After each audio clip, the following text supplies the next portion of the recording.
E aí, pessoal, tudo certo? Hoje a gente vai entrar num universo muito especial. Um universo onde os pais são, sem dúvida, os verdadeiros heróis na jornada de uma criança com TDAH. A ideia aqui é a gente descobrir juntos como transformar aqueles desafios do dia a dia em verdadeiros superpoderes, usando estratégias que, olha só, já estão aí dentro de cada família. E a grande pergunta que vai guiar nossa missão é essa aí. Porque, no fundo, é isso, né? Com as ferramentas e a mentalidade certas, cada obstáculo do TDAH pode virar uma chance incrível de crescer e de se conectar ainda mais. Nosso objetivo hoje é esse: achar e ativar esses superpoderes. Então, bora lá montar nosso kit de super-herói. O que a gente vai ver hoje? Primeiro, vamos entender a missão. Depois, vamos pegar 3 ferramentas essenciais: estrutura e rotina, comunicação e reforço e conexão e paciência. E para fechar, a gente reflete sobre a jornada do herói. Tudo pronto? Então vamos nessa. Beleza, começando pela seção 1, entendendo a missão. Sabe como é, né? Todo herói, antes de mais nada, precisa conhecer bem o desafio que tem pela frente. É o primeiríssimo passo. E olha só que interessante. A nossa fonte para essa análise, a Associação Brasileira do Déficit de Atenção, bate muito nessa tecla. O primeiro superpoder de todos é a informação, é o conhecimento. A maioria dos programas de treinamento para pais começa por aí, sabe? Com informação de qualidade. Seja em livros, vídeos, artigos. Quanto mais a gente entende o TDAH, mais afiadas e eficientes ficam as nossas estratégias. Ok, agora sim. Vamos pegar a primeira ferramenta do nosso kit. A gente está falando do superpoder da estrutura e da rotina. Pensa nisso como habilidade de dominar o caos, sabe? Criar um ambiente que seja previsível, seguro, um lugar onde a criança consiga florescer de verdade. Mas beleza, como é que a gente ativa esse poder na prática? Bom, são basicamente 4 passos. Primeiro, definir horários fixos. Isso cria um ritmo para o dia a dia. Segundo, dividir as tarefas. Sabe aquela missão gigante, tipo arrumar o quarto? A gente quebra em missõezinhas menores, mais fáceis de encarar.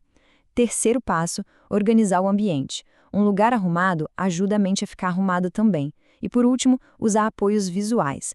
Quadros, agendas, listas, tudo que ajude a criança a visualizar qual é a próxima missão do dia.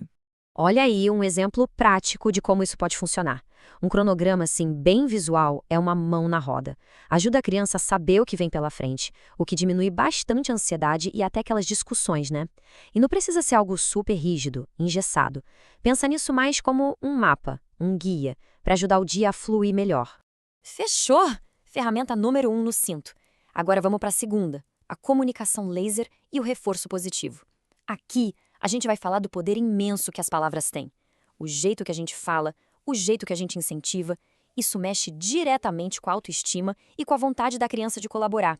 E esse quadro aqui mostra perfeitamente a diferença. De um lado, o que a gente deve evitar: ordens vagas, críticas, falar de longe.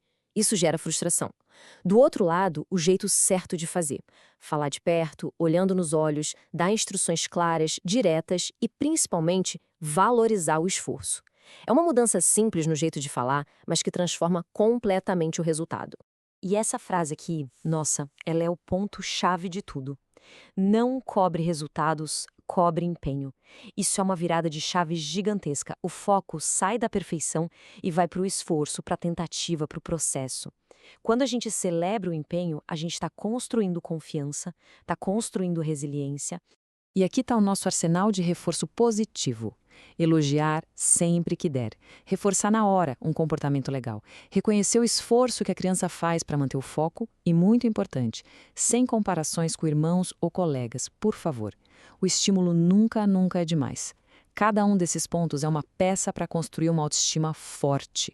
Chegamos na nossa terceira e última ferramenta, que é talvez a mais poderosa de todas: o escudo da conexão e da paciência. Pensa nisso como a força emocional que sustenta tudo. É a base onde todas as outras ferramentas que a gente viu se apoiam. Isso vale tanto para os pais quanto para os filhos.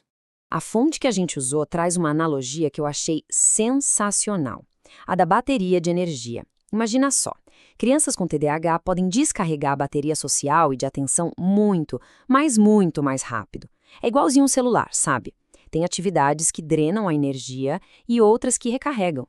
Entender o que carrega e o que descarrega essa bateria. E isso é um superpoder de percepção que evita muita crise de esgotamento.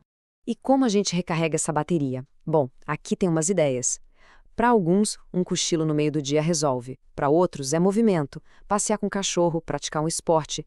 Até jogos com regras, tipo um jogo de tabuleiro, são ótimos porque treinam a atenção de um jeito divertido.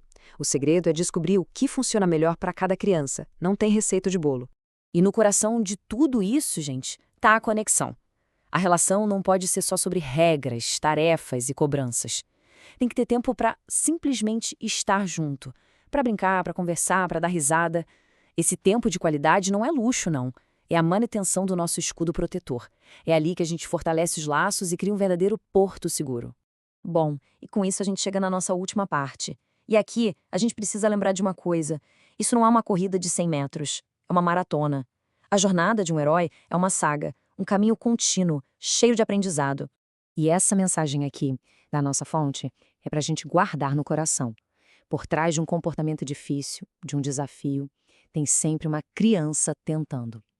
Tentando, do jeito dela, corresponder ao que a gente espera. Ter isso em mente, nossa, muda tudo. Então, no fim das contas, o que todo pai e mãe herói precisa ter no seu cinto de utilidades, segundo a fonte, são essas 3 chaves aqui. Otimismo, para sempre acreditar no potencial. Paciência, para entender que tudo é um processo. E persistência, para nunca jamais desistir. E com isso, a gente completa a nossa missão de hoje. Se esse guia foi bacana e ajudou a clarear as coisas, imagina o quanto ele pode ajudar outras famílias também, né? Então, não esquece de se inscrever para não perder as próximas missões e de compartilhar essa jornada com outros pais e mães heróis que você conhece. Para fechar, fica a pergunta para a gente pensar. De tudo que a gente conversou aqui, qual superpoder vai ser ativado primeiro aí na sua casa? Vai ser a rotina? A comunicação? A paciência? O mais importante, no fim das contas, é dar esse primeiro passo. A jornada começa agora. Um abraço e até a próxima.